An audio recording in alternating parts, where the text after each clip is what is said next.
Обичате ли кьополо? Ако отговорът е да, може би трябва да пробвате това. Лесно се прави и става много вкусно.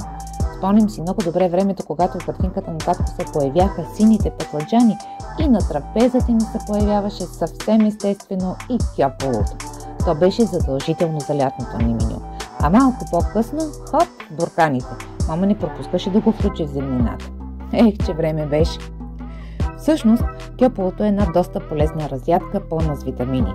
И всеки, който няма сериозни проблеми с бъбриците, жлъчката, с черния троп или с стомаха, може да му се наслаждава до насито.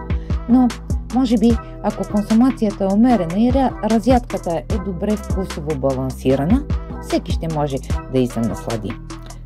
Да, вярно е. Вкусът на домашните зеленчуци трудно може да се намери в търговските вериги. Но пък хубавото е, че почти целогодишно там можем да си закупим пресни зеленчуци. Рецептите за кьополо са много и най-различни, а тази е само от няколко съставки. Зелен пипер, пътладжан, чесън, зехтин, сол и меден оцет. Бърза е, лесна и макар че няма домати, е много вкусна и полезна, разбира се. Защото в зелените чушки има полезни фибри, минерали, целулоз. Може да го направите и с червени, но те зимата са малко по-кът. Пътладжанът също е богат на фибри. Съдържа витамин К, С, магнезий, желязо, мед. Той е и антиоксидант. За чесъна всички знаем. Унищожава вредните микроби, микроорганизми и вируси.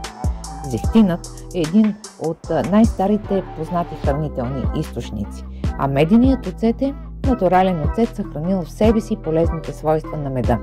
Невероятно, но факт. Опитайте и тази рецепта. Колкото и простичка да е, приятно ще ви изненада. Да ви е вкусно!